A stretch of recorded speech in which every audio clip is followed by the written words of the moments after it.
Hello' বন্ধুসকল, বহুত বহুত স্বাগত আপোনাক সবকে মোৰ চেনেললৈ। আৰু আশা কৰিছোঁ থাৰ্ড গ্ৰেড এক্সাম হৈ গ'ল। আশা কৰিছোঁ আপোনালোকৰ সবৰে এক্সামটো বহুত ভাল হ'ল আৰু আপোনালোকে ভাল স্ক'ৰ কৰিব, সেইটো আশা ৰাখিছোঁ মই মোৰ ভিতৰত।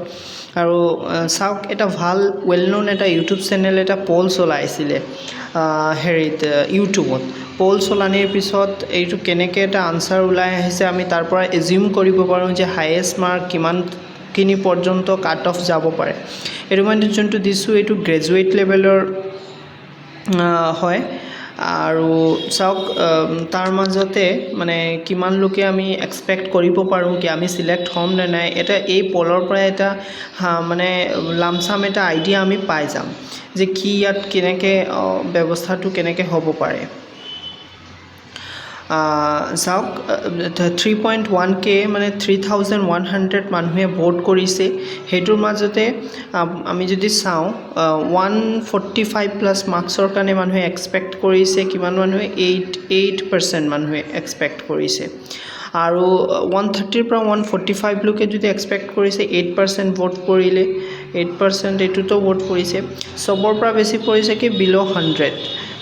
বিল' 100 চবৰ পৰা বেছি হৈছে বিল' 100, তাত 49% পৰিছে। মানে মাৰ্কছটো চবৰে ভাল নহ'লেও 8% এটা কম হেৰি নহয়। 8% যদি 145+ দিছে ইয়াত 3100ৰ মাজত, date means a good number.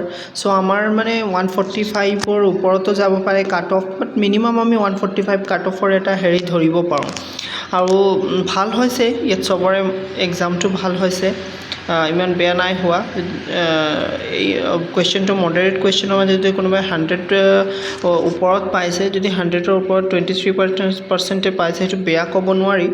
তথাপিও মই আশা কৰিছোঁ আমাৰ চবৰে যেনেকৈ এটা ভাল ৰিজাল্ট আহক, ভালকৈ এটা হেৰি কৰোঁ, চিলেকশ্যন হওঁ, এটা ভাল চাকৰি পাওঁ, সেইটো চবৰে আমাৰ আশা থাকে।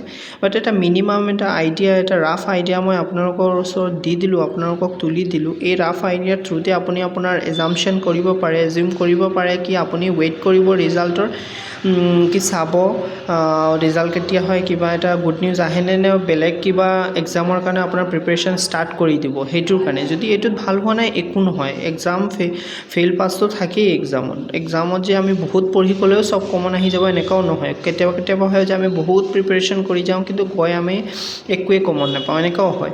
বেয়া হ'ল মানে এইটো মানে নহয় যে আমি নোৱাৰোঁ, এইটো হ'ব পাৰে যে যোনটো পঢ়িছোঁ তাৰ পৰা অহা নাই, এনেকুৱাও হ'ব পাৰে। তো আপোনালোকে চাই লওক যে নেক্সট এক্সাম যিমান APSCৰ থ্ৰুতে বহুত কিবা কিবি এতিয়া এক্সাম ওলাব আহিছে, সেইবিলাকৰ কাৰণে আপোনালোকে প্ৰিপেৰেশ্যন ষ্টাৰ্ট কৰি দিব নে এক্সাম ৰিজাল্টৰ কাৰণে ৱেইট কৰিব, সেইটো আপোনালোকে চাই আপুনি এটা এজাম্পশ্যন উলিয়াব পাৰে। থেংক ইউ ছ' ভেৰি মাছ আৰু অল দ্য ভেৰি বেষ্ট আপোনালোকৰ ৰিজাল্টৰ কাৰণে।